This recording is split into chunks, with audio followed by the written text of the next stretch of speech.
It's me once again with a plan with me. I am now going to be showing you how I planned my February section of my Melanin Eclectic Reading Planner, and I wanted to start off by just showing you some new stickers that I got from, isn't the lettering beautiful? This is the Black History Month pack that I got from Melanin Eclectic, so stay tuned and I'm going to answer some of your questions about Black History Month while you watch me do the thing. Enjoy!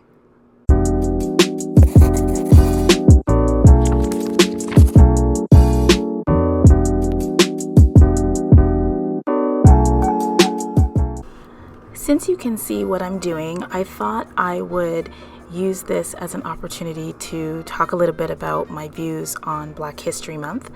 And I have asked you to participate in that by asking me questions on Instagram and on the community tab. So I got about, 6 questions in 10 minutes. So thank you very much to everyone who asked me a question. It really helps as a conversation starter. So on screen, you'll see me getting my tools together, which is an Njeri thing. I like to have everything that I need right in front of me. And I am picking stickers and a color scheme. And my spread this month is inspired by Brittany's spread. Of course, I'm using her stickers, but I also like the tomboy markers, so I've got those in colors that match, and I'm choosing my washi tape and my stickers, and it's gonna be fun. So just watch, listen, do all the things. My first answer to my request was a question that comes from the Melanin Eclectic goddess herself, Brittany, and her question is: as a Canadian, do you feel obligated to celebrate the U.S. Black History Month even though the focus is on African Americans? Very interesting question. So, fun fact, I have been celebrating Black History Month for all of my life.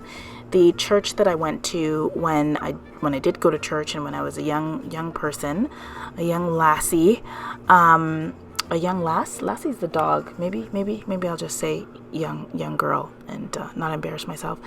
But I went to a Caribbean Catholic church and center called Our Lady of Good Counsel in Toronto, and we celebrated Black History Month. So we had an educational component. There were performances and cultural celebrations in February. Always, we had a lot of books that we would read, and we were encouraged to learn about Black history. That was largely African American history, but also Caribbean Black history as well, and Canadian Black history. Over time, it expanded a little bit more. So I haven't really known myself to have never practiced Black History Month. So it's changed over the years for sure. But it even though the focus was on African American history, the context within which I started to celebrate Black History Month was through a Caribbean church. So it never felt like an African American tradition. Like Black History Month never felt like an African American tradition. And when Black History Month was established in 1996 in in Canadian Parliament, and then in 2006 in the Canadian Senate, it just kind of solidified something that I had already been doing. So no, I haven't felt like obligated to celebrate it, and I also haven't thought of Black History Month as an American thing, even though its origins are Black Negro Week. I think Black Negro History Week, 1926, Professor Woodson, I want to say. So no pressure to do it. Certainly it's always been something that I've enjoyed, but in the past, I would say 15 years, I've definitely been much more intentional about how I practice Black History Month. I see it as an observance and not necessarily a celebration, and that's been something that I've very much enjoyed. And it's also become something that is more deliberately queer for me and more deliberately diasporic for me. So I am definitely practicing Black History Month differently than I did in the past. So the second question is from Chibi Reading. As a creator, do you ever feel that Black History Month is a safe month for you to be fully live in the Black centrism of your content? I know your channel already focuses on Black SFF, but does it feel like it's more receptive during Black History Month? And do you have a way to work around this mindset? So for your first question, I do not feel that Black History Month is a safe month for me to fully live in the Black centrism of my content, because my content is Black and unapologetically Black all the time. So I don't feel like Black History Month gives me more safety in being Black or focusing on being Black.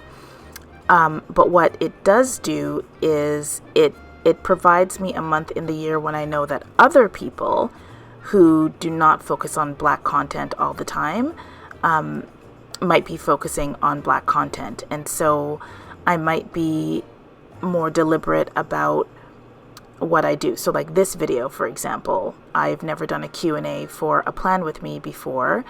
And, you know, I know that people are thinking about Black history, so maybe I'll talk about it now because the attention is there. So I think that's probably how it influences my content. Yeah, there are a lot of content creators who use Black History Month as a time to remind them that Black literature is important and that Black content creators are important. And I have mixed views on that. But it's a reality that a lot of our content, a lot of our views on our content go up during Black History Month. So since I know that, then, you know, why not leverage that to encourage people to read all year round, read Black all year round. And in terms of whether I find that I need to work around that mindset, not really. I read exclusively Black, so, you know, people who watch my content know that, and new people will know that pretty soon anyway.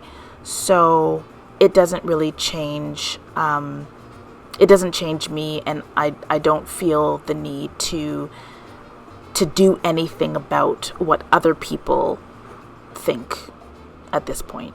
So I hope that answers your question. Thanks very much for asking. And I will say, Chibi Reading, I watched a recent video of yours, and I think you were talking about books by African writers, I want to say. I think it was books by African writers, and I really enjoyed your analysis. So thanks for contributing to this voiceover. Okay, musical Tati, my girl Tati. So, question: does Canada celebrate Black History Month in February also, or is there another month like how the UK celebrates in October? So, so February is recognized as Black History Month in Canada.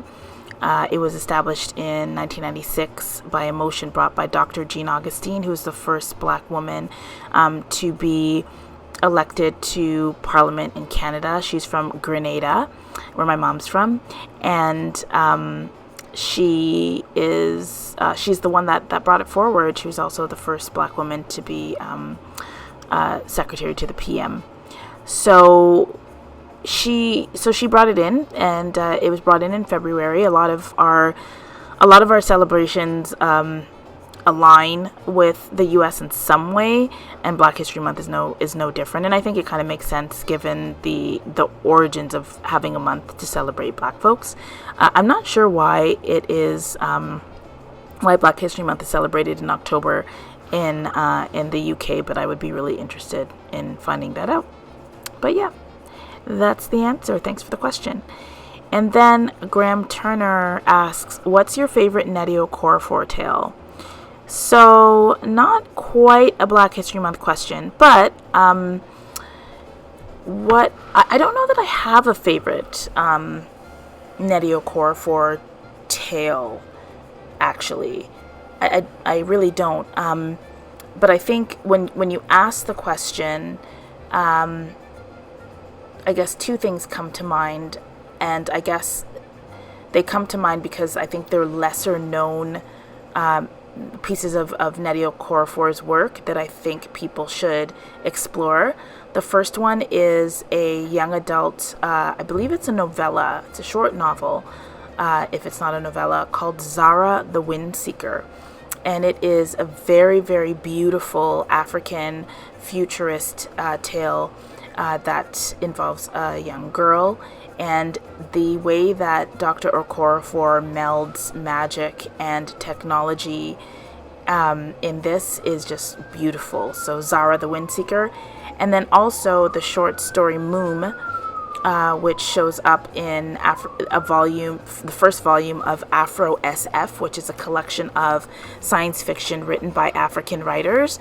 That's a really beautiful story. It's actually the prologue of Lagoon, but on its own, it's a very wonderful piece. So I think those are the two more lesser known Nnedi Okorafor pieces that I would encourage people to read.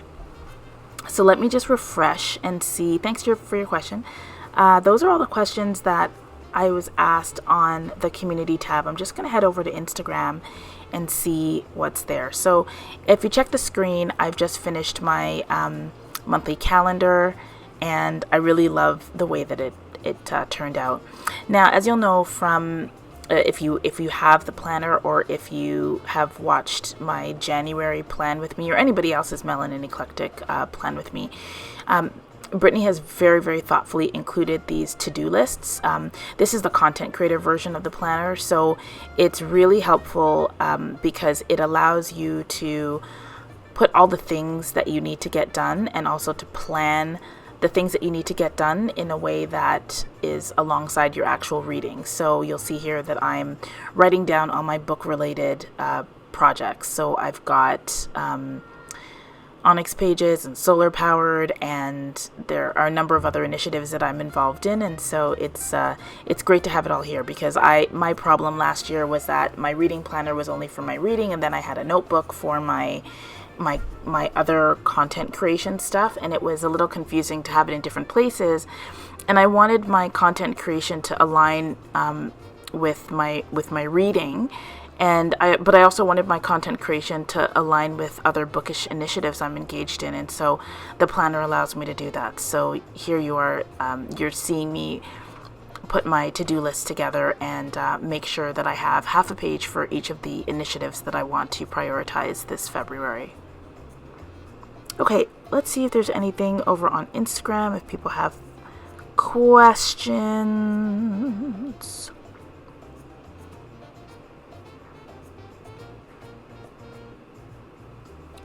I don't see any questions on Insta, and I will check Facebook, and if I don't have any there, then I'm going to just talk to you a little bit about Black History Month in general, because there are some things I want to talk about.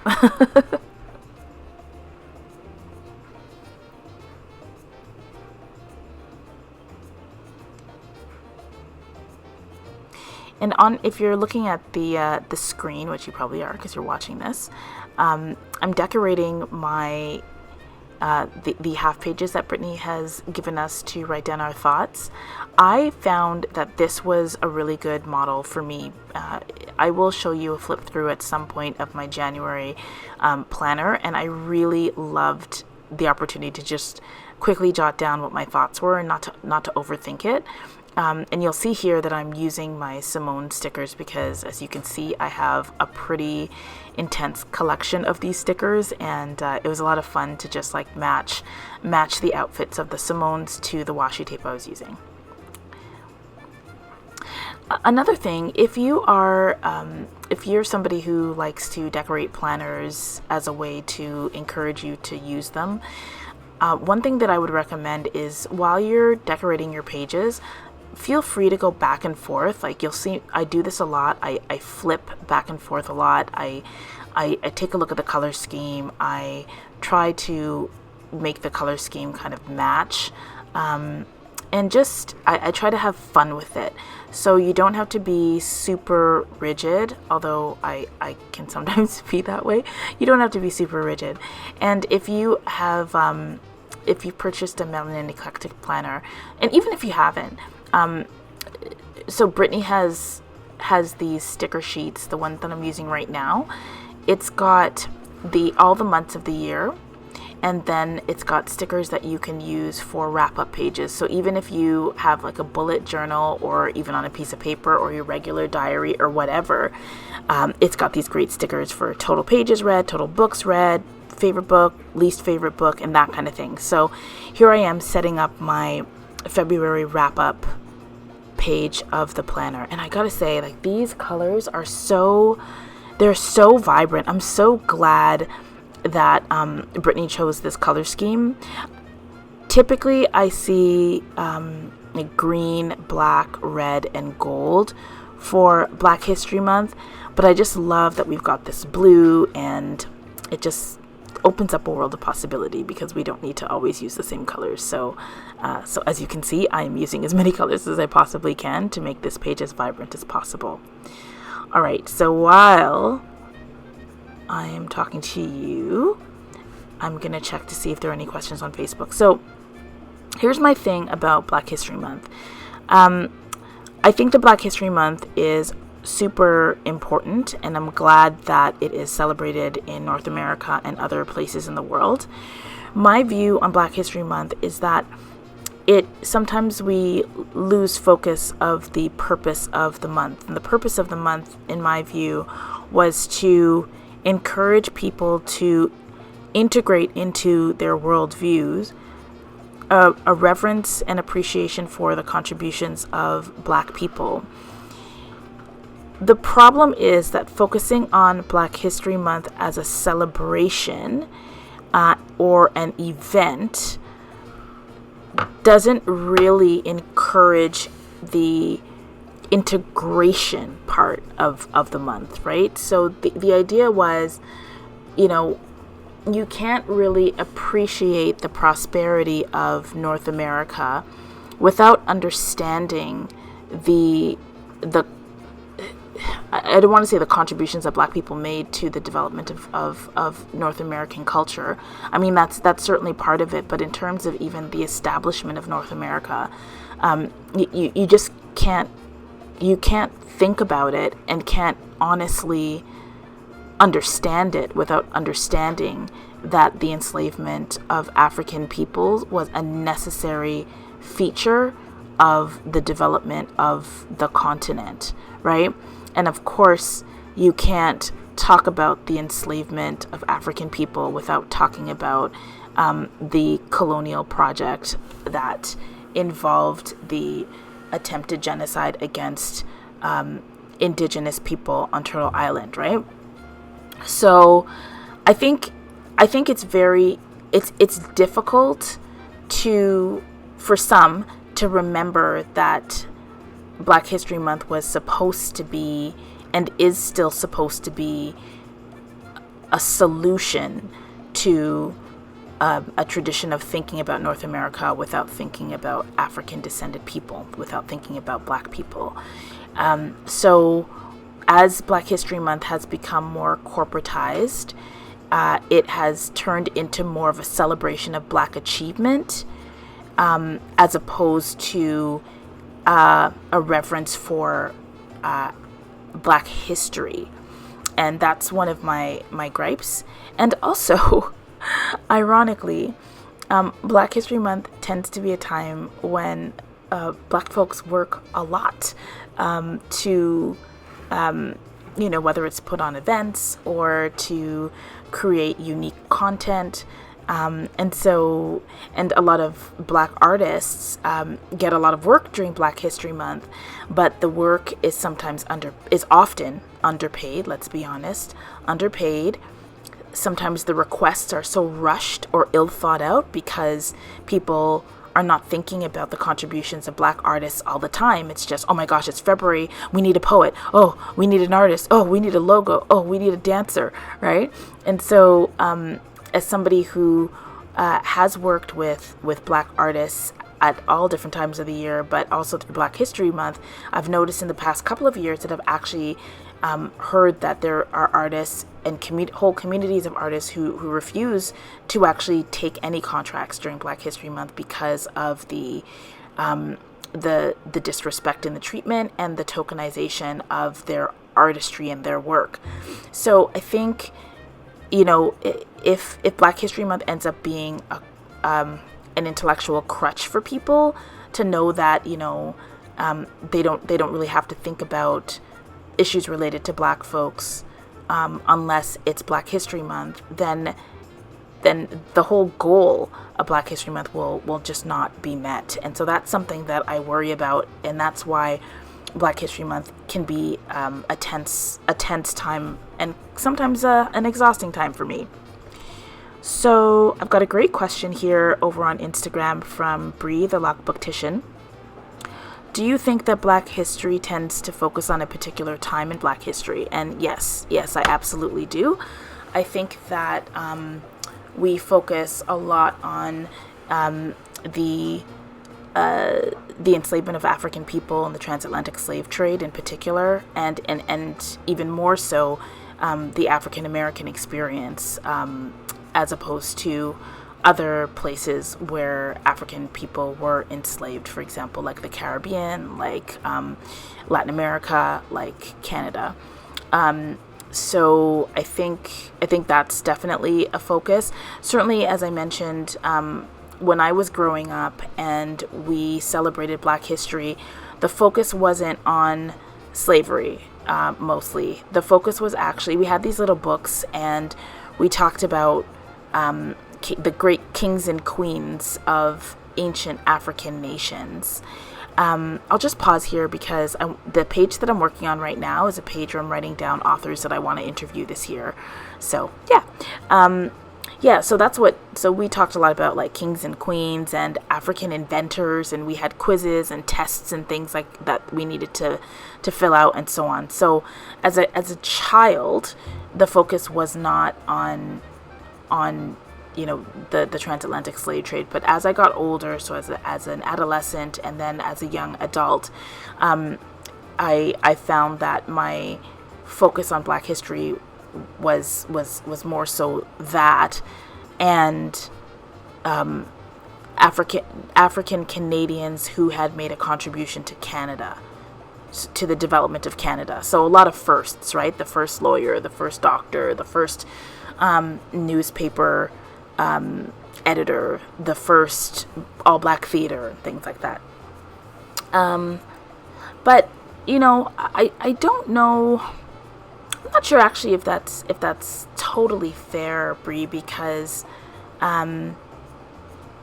over the years, Black History Month has become about a lot of things. It's been an observance, but it's also been an opportunity for me to learn more, to connect with other people who are doing awesome things. So yeah, there's a lot more to it, I would say, now than it used to be for me in the past,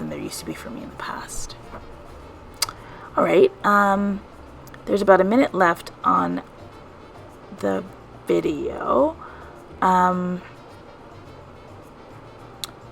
Bree's got a question for me. What are the first Black authors to hit the New York bestsellers list? I have absolutely no idea, but that is a really good question. And let's see if there are any other questions over on YouTube. No, I think that's it. All right, everyone. So I will just tell you a little bit more about where I'm at. So this is me just saying, yay, look, I'm flipping through. These are my January pages. As you can see, I used my planner a lot. especially the notes pages. And this is my book stack, my authors page, my calendar, my to-do lists. Gutter Child is what I'm reading right now, and then I've got my favorite quotes in my list, and I love that art. Thanks very much for watching. Remember to read with purpose, y'all.